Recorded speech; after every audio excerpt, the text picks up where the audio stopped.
Bem-vindos ao Araçatuba SA em mais uma semana. E na sequência, semana passada, nós trouxemos para cá eu não sei se ele é de Araçatuba, de Campinas. De Campinas, mas que morou em Araçatuba. Isso. E abriu um negócio em Birigui. Birigui sempre despontando, né, tanto naquilo que é novo, como em empresas como a que nós vamos tratar hoje. Exatamente. Mas que também tem um outro modelo de negócio, também inovador. Mas antes de começar o programa, como é praxe, temos que fazer o agradecimento aos nossos parceiros, que acreditam no a nossa contribuição social através de um programa que visa gerar motivação para o empreendedorismo, gerando emprego, gerando renda. Não é isso? Exatamente. Compartilhar essas histórias de sucesso, né, Rodrigo? Exatamente, Caíto. Água Araguá, nossa grande parceira desde o começo, uma parceiraça nossa. Eu amo essa água com gás, né, Caíto? Sempre. O Rodrigão sempre com água com gás e eu aqui com a água sem gás. É a dupla, natural, laranja e azulzinho.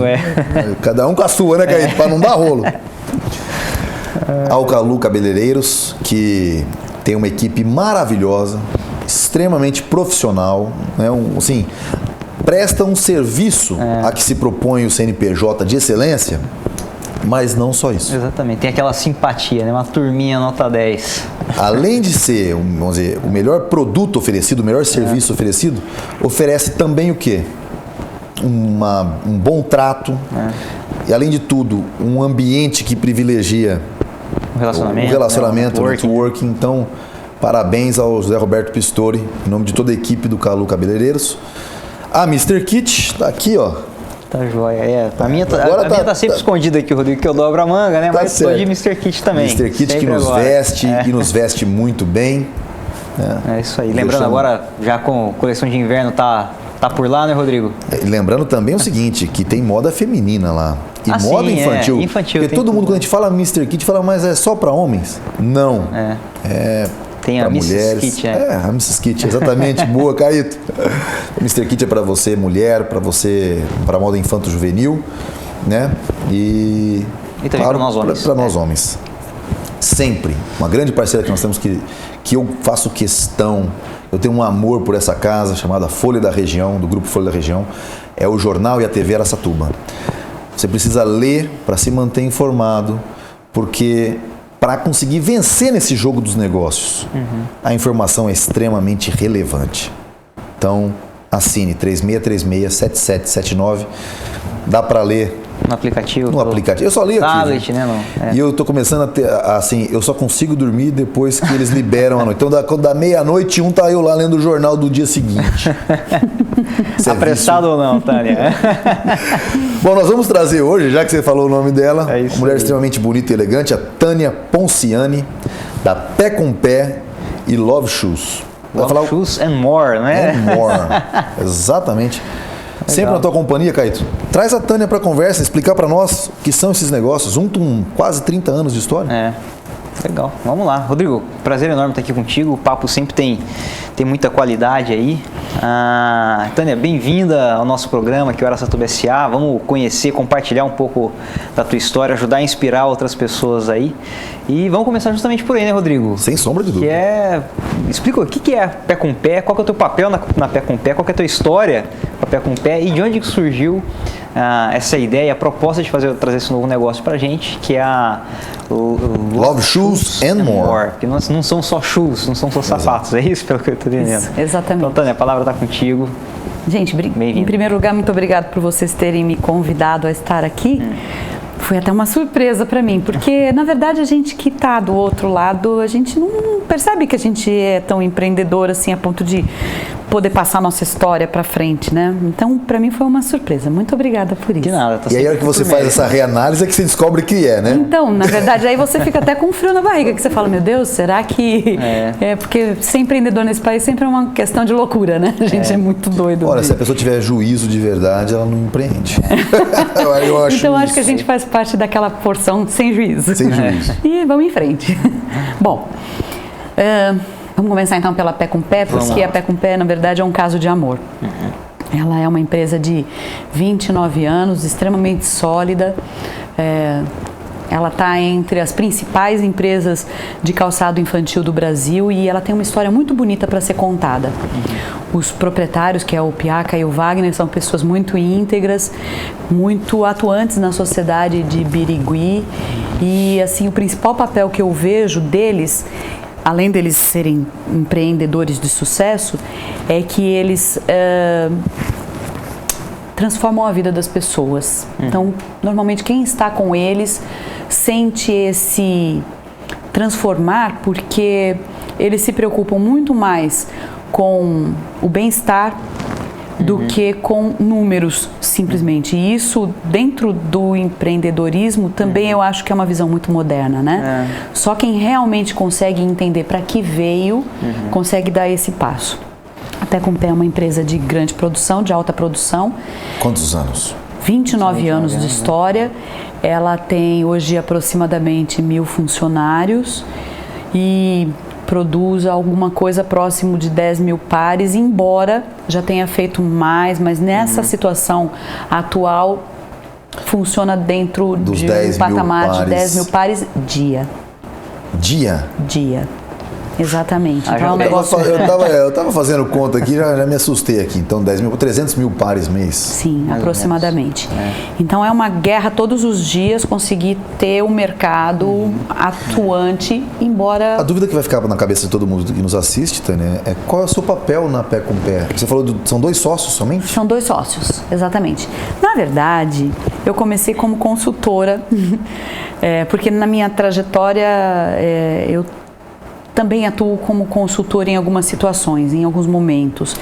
E, embora eu já fosse amiga deles e a gente já tivesse bastante contato, chegou um momento em que eu estava me propondo a passar uma consultoria de desenvolvimento de produto para eles e isso foi aceito, começou em 2011. Então, nós juntamos mesmo nossas histórias a partir de 2011. E as coisas foram andando, trabalhei em conjunto com a equipe deles, uma equipe bem legal e tudo, mas chegou um determinado momento em que uma pessoa da equipe ia se retirar e aí eles me pediram, não, por favor, dá para você estar com a gente mais tempo, porque você já conhece o nosso jeitão, o nosso estilo, então vai ser muito importante que nesse momento seja uma pessoa que já conheça a gente. E aí então nós combinamos que seria uma experiência de só 6 meses e que eu estaria treinando outra pessoa para estar assumindo a situação, porque há bastante tempo eu já não atuava mais como estilista e hoje eu atuo como estilista. E aí eu falei, então tá bem, se é por um período curto e vocês me deixam ir treinando uma pessoa, então eu venho e tal. Conforme eu fui andando, eu fui percebendo que eu precisaria de mais do que 6 meses, mas mesmo assim nós continuamos com o nosso combinado. E essa história já está indo para 2 anos e meio. Legal. E tem dado certo, eu permaneço lá normalmente meio período, mas que nunca acaba sendo meio período. Sempre tem reuniões, ou tem situações, ou tem responsabilidades. Quem está em papel executivo não tem horário. Não tem, né? E aí acabou que a gente fica lá por mais tempo e é um prazer, sempre é um prazer. Tem participações acionárias na empresa ou não? Não. Não tem participação? Não. Um cargo de direção executiva hoje, é isso, Tânia? Na verdade, eu sou estilista, né? Sim.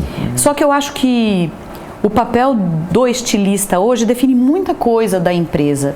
Porque consegue os projetos. Exatamente, porque nós temos que entender que quando um estilista cria... Primeiro que nós não somos um renome internacional, né? Ninguém aqui é um Karl Lagerfeld ou então um outro nome poderoso da moda. Então o que nós temos que entender? Você falou tão poderoso que você falou, tão poderoso que você falou que eu não conheço nem quem você falou. Ele só é o criador da Chanel. Ah, tudo bem. Então a gente tem que ter consciência. Chanel é aquele negócio que fica no controle remoto? Tô brincando. Também. Eu não sou tão. Você não sabe, mas a sua mulher sabe. Com certeza. Definitivamente. E na verdade, aí o que a gente faz como estilista? A gente tem que entender qual é a essência da empresa. Uma empresa, por exemplo, com essa grande produção, eu não posso fazer coisas muito rebuscadas, eu não posso fazer coisas que sejam muito manuais, ela tem que ser uma coisa que, ao mesmo tempo que passa um estilo inovador, bonito, que tenha desejo de consumo, que cause desejo de consumo, eu também tenho que ter toda a análise de que isso vai ter que ser produzido naquela condição que nós temos a partir do momento que a gente sai da nossa sala tão criativa. Exatamente. Vai ter viabilidade econômica. Viabilidade econômica. Então é um equilíbrio, né, da técnica, né, do primor da técnica. Entre aquilo que você acha lindo com aquilo que cabe no bolso. E que pode ser produzido no bolso. E que é produtível naquela empresa. Com aquela planta toda, né? Exatamente. Mas eu vou aproveitar, Rodrigo, a gente já está fechando, desculpa interromper, Tânia, mas a gente está fechando já o primeiro bloco, certo? E a gente podia retomar essa história já no segundo bloco, no bloco mercado. Então a gente fecha essa história, tua relação com a Pé com Pé, e já começa a abrir onde é que entra Love Shoes Exatamente. and More. Pode ser? Então no próximo bloco a gente termina essa simbiose, essa junção que faz aqui a Tânia com o primor da técnica do estilismo e a capacidade produtiva que tem aqui a Pé com Pé. Tá bom, muito obrigada.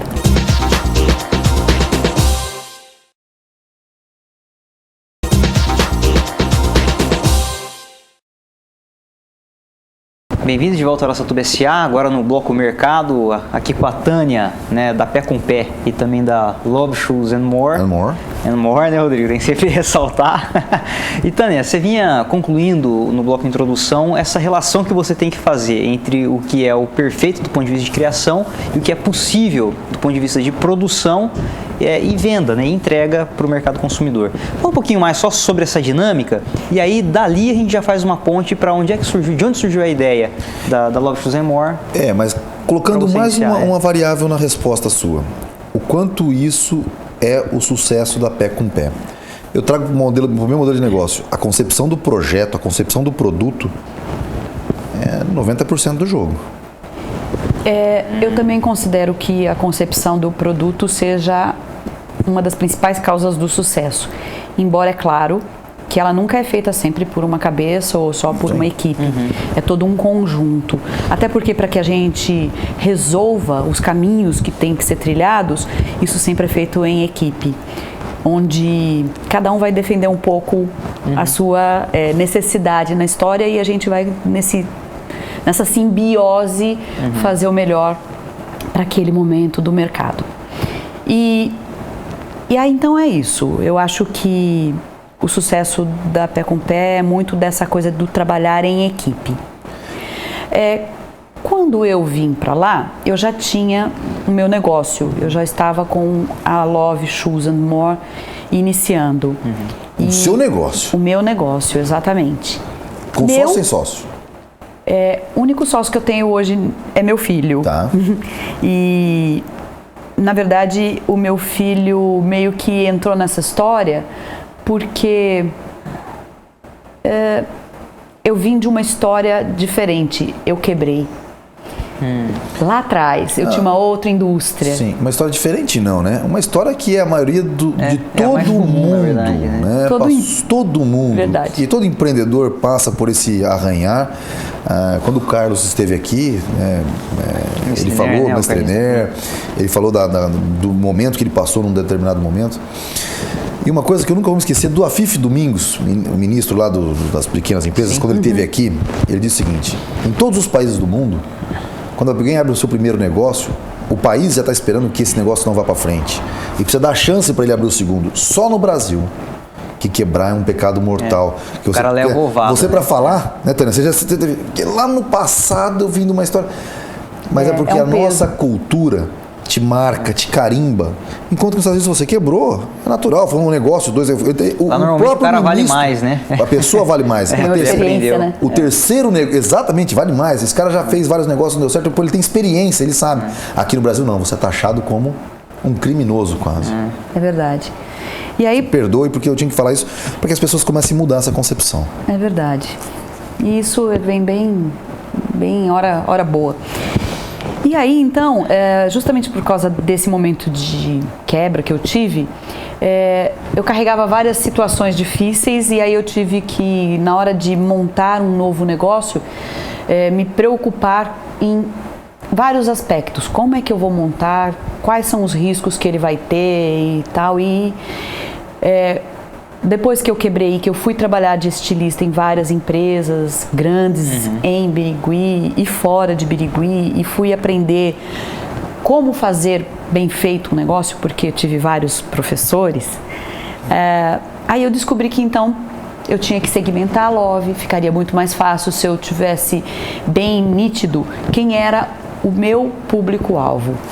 E aí nós escolhemos meninas de 2 a 10 anos, pertencentes a um público premium, por isso que a gente faz um sapato 100% couro, ele é dirigido para uma menina que não é rosa, ela não é a princesinha, ela tem muito mais aquela coisa da menina moleca, daquela coisa de arteira e de diversão e de espoleta o tempo todo.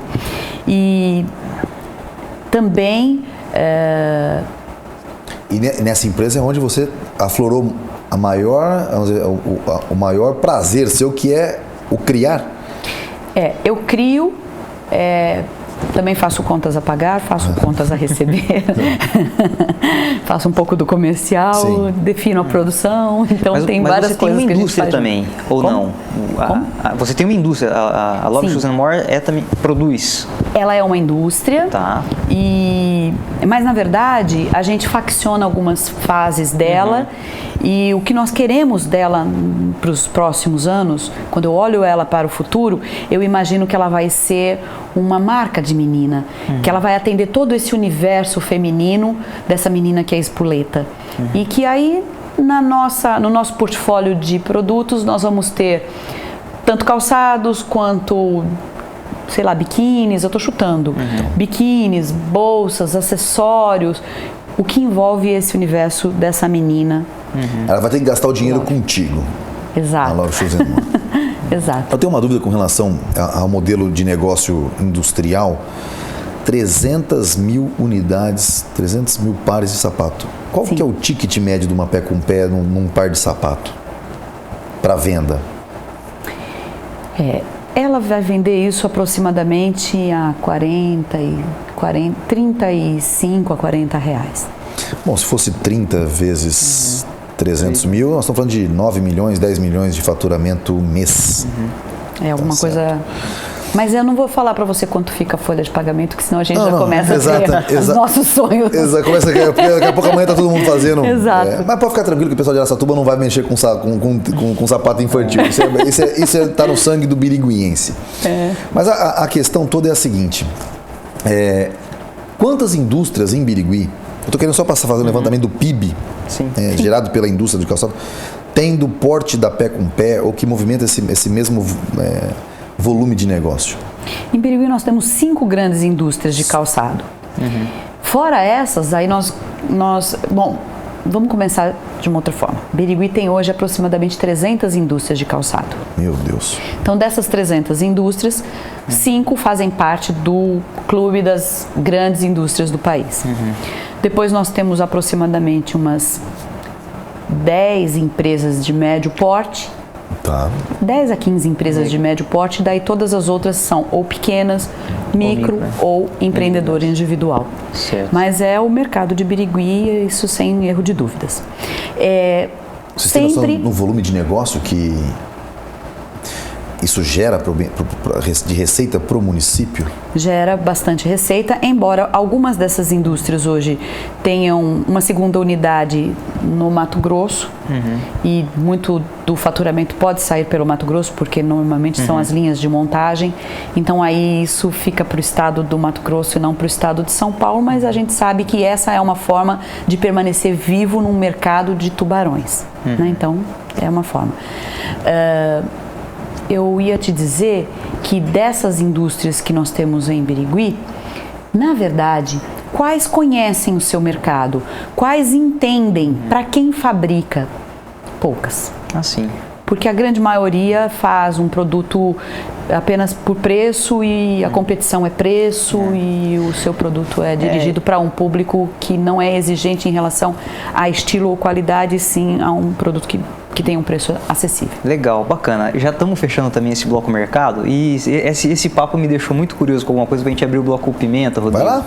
Que a gente, estamos falando de um mercado, você é estilista, né, por natureza, mas o assunto, você falou de contas a pagar, contas a receber, e muitos dos termos que você usou aqui, eu acho que não entram, não estão no dicionário do design, né, estão muito mais no dicionário dos negócios. Dos negócios. Exatamente. Então, vamos começar o bloco Pimenta falando um pouco sobre isso. Como é que funciona, né, o mundo do negócio, ele é um mundo duro, né, aquele hardware, né, como é que ele se combina com esse mundo da criação, da criatividade? Queria que você começasse falando um pouco sobre isso e se você teve alguma formação nessa área para encarar esse mundo dos negócios. Então, no Bloco Pimenta, começamos por aí. Até lá. Até lá.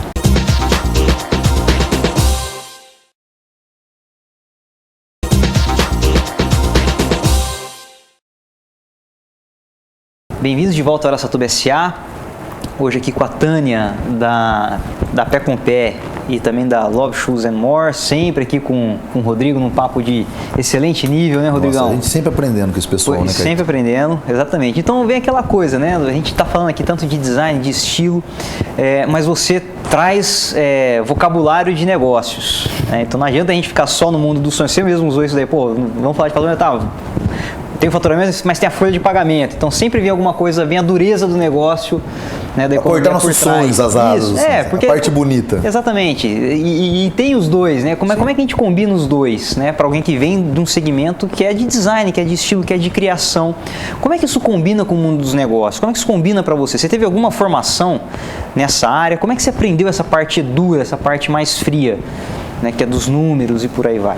Eu venho de duas áreas que, a princípio, pareciam tão distantes, né? Porque eu cursei História e eu cursei Educação Física. Nossa, não tem nada a ver com a área de calçado. Nem com design, Pensava nem com isso, gestão. Né? Até o momento em que eu tive um pouco mais de contato com o IBTEC, que é o Instituto Brasileiro de Tecnologia do Calçado, e eu descobri que ergonomia do calçado tem tudo a ver com educação física, tem a ver com você analisar o seu caminhar, a sua passada. Então eu descobri que, gente, sem querer, Deus já estava me dirigindo para eu estar onde eu tenho atuado hoje.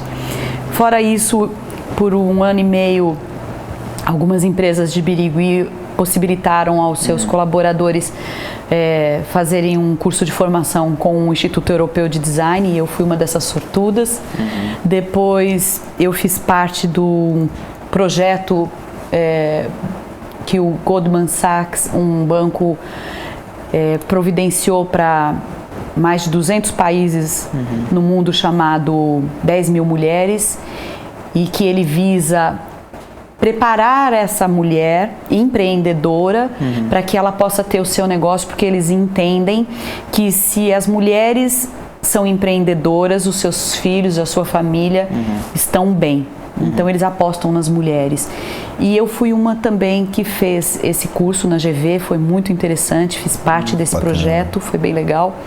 E agora, nesse momento, eu faço parte de um projeto novo que está surgindo em Birigui, que é a criação de um LED design, que também está sendo feito pelo SIMB em conjunto com a Secretaria de Desenvolvimento do Estado, e também sendo ministrado pelo IED, que é o Instituto Europeu de Design. Então, assim, Birigui está muita condição de quem busca, quem quer. Mas isso na questão do design, do bonito. Na questão prática da coisa, foi esse curso da GV? E esse do Lab Design também, porque ele tem nos ensinado muito a respeito do que é o design estratégico. E ele justamente nos ensina a pensar no todo, no projeto sistemicamente. É legal, até a gente fala, né, o design, quando a gente pensa em design, a gente pensa se aproxima de desenho, da figura. Mas quando a gente traz dos negócios, tanto que tem o design thinking, né, que é uma nova metodologia, na verdade, você pensar o negócio. Quando a gente traz para o âmbito do negócio, muda o significado do design, né, para prototipação, para um olhar de mercado. O design, ele sempre está voltado para o olhar do mercado. Na verdade, ele puxa a partir de uma demanda, de um problema. É daí que sai o design. E olha que coisa interessante porque hoje, mesmo numa empresa de grande porte, como é a Pé com Pé, eles têm aberto a possibilidade de nós, um grupo, nós formamos um grupo ali, que ainda está pequeno, mas ele com o tempo tende a crescer, justamente pensar no negócio Pé com Pé com a visão do Design Thinking, pensando o porquê ela existe, trazendo a história dela para tudo que a gente cria, porque fica muito mais interessante para quem compra, porque em breve, gente, o consumidor, com todas essas possibilidades que a internet, que um mobile nos traz, ele faz com que o consumidor deixe de ser consumidor e ele passe a ser um usuário, seguidor, né? Ele passa a ser meu seguidor, ou eu às vezes vou segui-lo no Instagram para saber quem ele é, exatamente. O que ele quer, para daí eu como estilista poder estar atendendo ele, porque ele faz parte de um todo, de uma tribo, e essa tribo tem os mesmos sentidos. Isso, então a segmentação, ela até faz sentido para você criar os oceanos azuis, né, Rodrigo? Para você diminuir a competição. Acho que esse lance do design, ele vem um pouco nesse sentido, para você tentar criar os seus nichos de mercado. Agora, você usou um termo, então eu estou só aproveitando aqui as deixas, né? É um mercado de tubarões. Sim. Mesmo com essa nova configuração, vamos dizer assim, de mercado, que ainda está se formando, ela não é real ainda, né? Ela é muito pequena. O mercado ainda é de tubarão? O mercado é de tubarão, com certeza. Ainda tem. Quando você tem uma grande empresa. Esse é o ponto. Eu estava pensando sobre isso e aqui, olha, eu passei uns 5 minutos fora daqui pensando na questão que sempre me surge um ponto de interrogação na cabeça, que é a união dos empresários biriguenses. Mas, Caio, a gente não pode também fazer culpar alguns empresários araçatubenses, até por conta. Eu fiquei pensando sobre, será que a gente é tão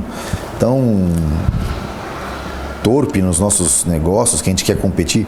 Mas, por exemplo, pelos volumes de negócios que a Tânia falou, os grandes empresários de Birigui não competem entre eles. Eles têm mercados externos, eles precisam jogar para fora de Birigui. Não, e é bem segmentado também, você tem essa. Não, mas mesmo que não fosse, Caíto, é mais uma questão de mercado fora. Tudo bem que a competição existe para vender mais um produto ou outro, mas não é aquele negócio do jogar pesado internamente. Como, por exemplo, no caso da pecuária. Todo mundo vai vender para os pecuaristas são muito unidos entre eles. Você parar para pensar, mas por quê? Porque eles não vendem eles não ficam competindo com o açougueiro, eles não vendem para o varejo, eles vendem para o atacado. Sim.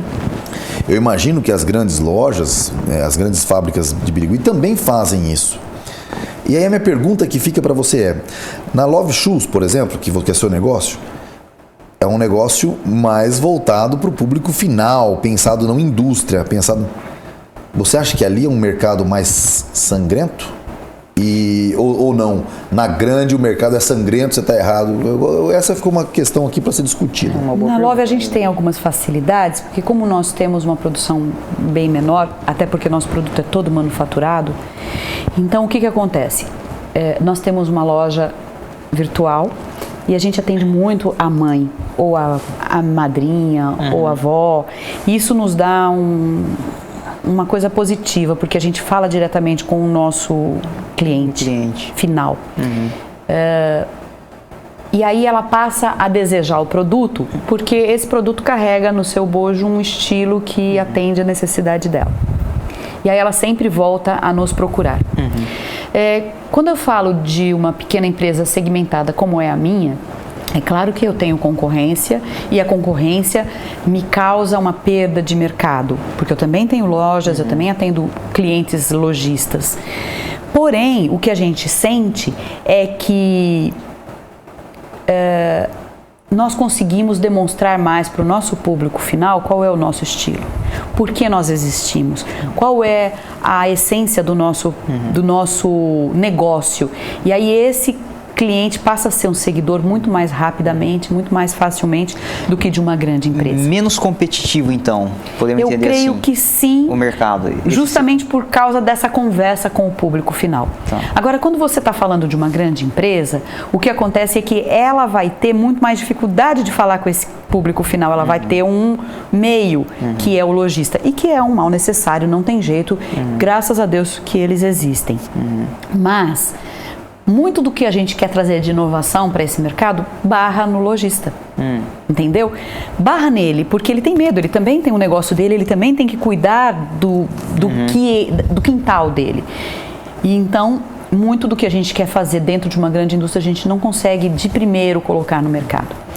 Quando nós estamos falando da concorrência direta, que são as empresas em si, dentro da mesma cidade e tal, o SINB, que é o Sindicato dos Proprietários de Indústrias Calçadistas e Confecção da região, ele atua muito bem, muito bem. Ele é um dos principais sindicatos no Brasil, porque ele tem uma atuação muito... Tem uma força muito grande. Exatamente, muito pungente. E o que foi interessante foi que ao longo da história do SINB, ele conseguiu quebrar um pouco essa coisa de nós somos inimigos e nós não vamos nos falar. E eu sinto isso muito da responsabilidade do SINB. Ele conseguiu sentar na mesa as pessoas e aí elas conhecerem as dificuldades, as fragilidades. Então, é claro que eles continuam sendo concorrentes, mas é uma concorrência saudável. Existem as exceções dentro de Birigui? Existe aquele que não paga imposto, existe aquele que faz um produto copiado do seu e vende a um preço de banana. Como em todo negócio, eu vejo que existe, mas esses estão fadados a morrer. Então a gente não tem que se preocupar com eles. Eles atrapalham o mercado? Atrapalham por um pouco período, daí quebra, daí vem outro fazendo o mesmo serviço e tal. Então eu acho que as empresas têm que estar sempre observando quem são estes, mas ela não pode focar nisso, ela tem que focar em atender bem aquele mercado consumidor e de o máximo que ela conseguir ganhar espaço, mostrar para esse ou lojista ou consumidor final por que ela existe, para que ela veio, e isso só conhecendo sua essência, senão não vai conseguir. Para encerrar esse bloco Pimenta e para o bloco Tendência, eu vou deixar uma pergunta que realmente é uma pergunta que já devia ter feito há muito tempo, viu, Tânia? Para o pessoal de Birigui, mas a gente só entrevistou o Carlos aqui da Clean, estamos entrevistando você agora, mas eu tenho uma pergunta. A globalização deve ser temida? Por que as empresas calçadistas de Birigui ainda não sucumbiram ao discurso do não dá para competir com a China? Por quê, Tânia?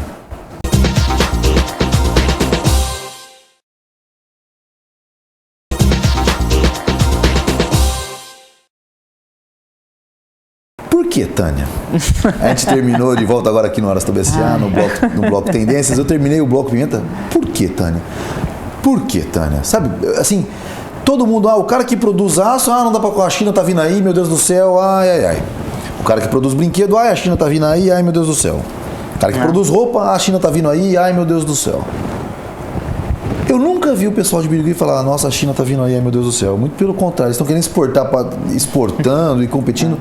O que dá? O que é? É a água que vocês bebem lá?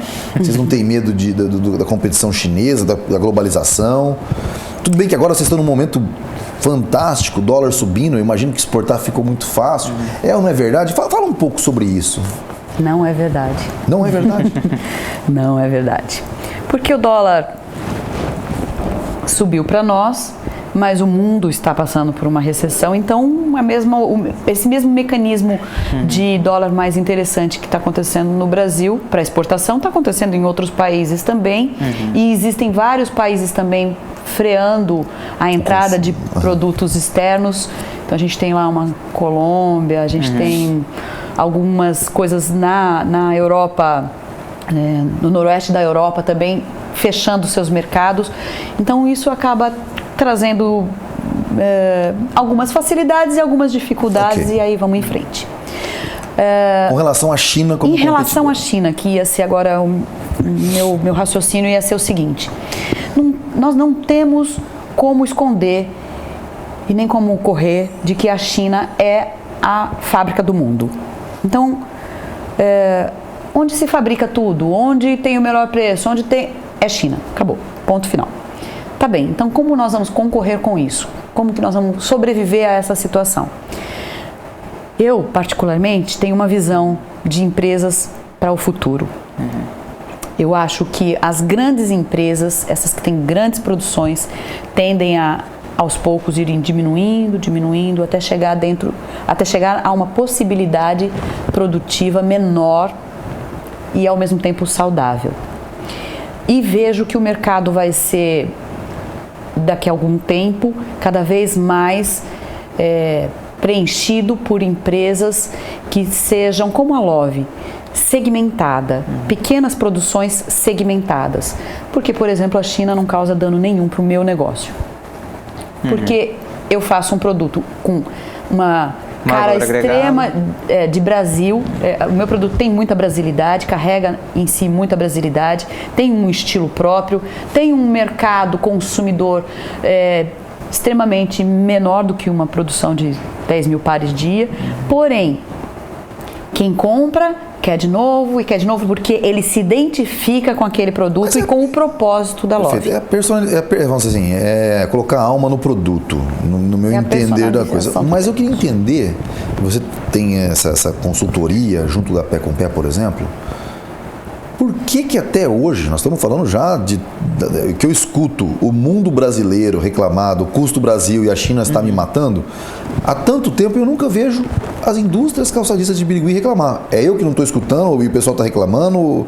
Não, é claro que isso incomoda muito, é claro que eles passam grandes apuros, até porque com os nossos impostos as coisas são muito mais complicadas. Que essa era a minha pergunta. São os impostos ou a CLT? O que influencia no custo Brasil de verdade? Na verdade, eu acho que tudo precisa ser revisto. Porque a gente também não pode, de um momento para outro, acabar com uma CLT que tem dado, enquanto nós não tivermos um governo sério e que se preocupe realmente com a parte social do nosso país, nós não podemos ter empresas que simplesmente deixam de fazer sua parte social. Eu acho que cada vez mais Mas eu vou apimentar essa conversa.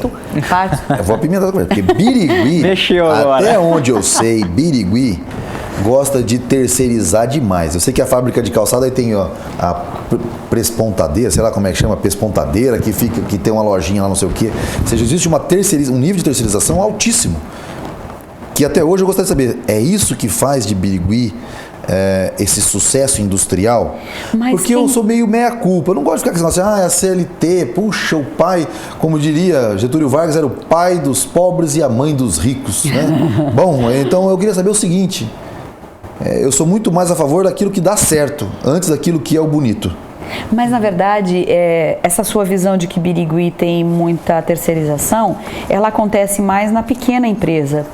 Porque o pequeno empreendedor, ele não tem muito dinheiro para estar comprando, para estar investindo em maquinários, e aí ele consegue parceria entre os pequenos para que isso aconteça. As grandes e médias não têm uma terceirização tão grande, e elas são realmente quem mais contratam na cidade, né? Então, os grandes volumes de pessoas, inclusive que vêm de outras cidades, são para as médias e grandes empresas de Birigui. Voltando àquele assunto, é claro que Birigui sente o importunar da China, mas o calçado tem uma facilitação, até aqui pelo menos, de que existe uma lei anti-dumping e todo calçado chinês, quando entra no Brasil, ele é sobretaxado com um valor além no seu imposto.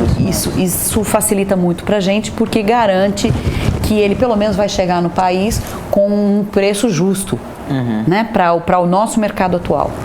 E enquanto essa lei anti-dumping estiver vigorando e enquanto nós tivermos esses impostos tão caros no país, uma coisa tem que cobrir a outra, né? Então eu acredito que do jeito que está, acho que a gente continua, exatamente, e continua meio equilibrado. O mercado é competitivo, ele é difícil, ele é um mercado onde o lojista tem muito poder, então ele dá muito carta, né? Ele define muita coisa. Mas mesmo assim, eu não sei o que acontece, a gente sente o cheiro da cola do calçado, não consegue sair daquele negócio, fica viciado. Nós vamos encerrando esse bloco Tendências e ir para o bloco de encerramento. E, Tânia, gostaria de pedir a liberdade de fazer a pergunta. Você disse que no passado você quebrou. Sim. E a gente colocou, eu acho que o grande grifo desse programa, Caíto, é justamente o aprendizado e o relevantar e o refazer e o reabrir. Eu gostaria de deixar a pergunta para o próximo bloco aonde você encontra ou encontrou essa motivação, tendo vivido um quebrar de uma empresa no passado? Refazer. Então, conta pra gente um pouquinho dessa história rapidamente no último bloco. Até lá. Isso aí.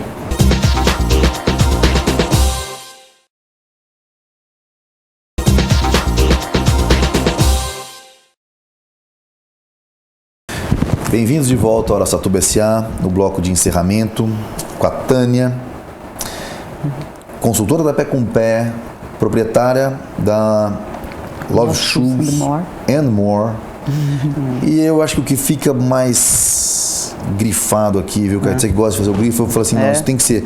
Porque poucas pessoas falam, eu quebrei. Como eu disse, é pecado no Brasil. Você disse, a pergunta primeiro você mata minha curiosidade. Se você tivesse que responsabilizar alguém, é difícil a gente falar assim, responsabilizar os outros, todo mundo vai falar, a culpa foi minha mesmo, eu era inexperiente e tal. Mas foi o quê? Os impostos ou o trabalhista? Que normalmente é o que pega nesse país. Imposto ou trabalhista? Então, vamos lá. Vamos falar de passado. Difícil, né? Falar de passado, mas vale a pena. Fazer uma reanálise. Abrir o baú. Se isso tiver alguma coisa de bom, vamos mexer então. Na verdade, eu vejo que a responsabilidade de eu ter quebrado, ela é 100% minha. Porque pode até ser que o governo, trabalhista, tinha alguma responsabilidade, mas eu que não soube analisar as possibilidades. Ou então analisar aonde eu poderia ter escapado. Porque sempre existe uma forma de escapar, né? Por que eu quebrei? Porque eu perdi o foco do meu negócio. Eu tinha uma coisa um pouco parecida com como é a Love hoje, só que ela era maior. E a gente fazia um negócio muito diferente, então fez um sucesso muito legal quando nós colocamos isso no mercado, há 20 anos atrás. Ela existiu por 7 anos. E naquele momento, eu não estava preparada. Primeiro porque eu nem sabia direito como que era administrar um negócio. E junto comigo tinham os meus pais, o meu irmão e todos nós éramos pessoas simples, apenas com sonho. E a gente queria muito fazer a coisa dar certo. Justamente porque a gente não tinha aprendido como fazer, então todo aquele negócio acabou nos engolindo. Foco. Você falou bastante com relação a, assim, eu não tive foco. Hoje, a Love Shoes and More tem foco, tem esse foco.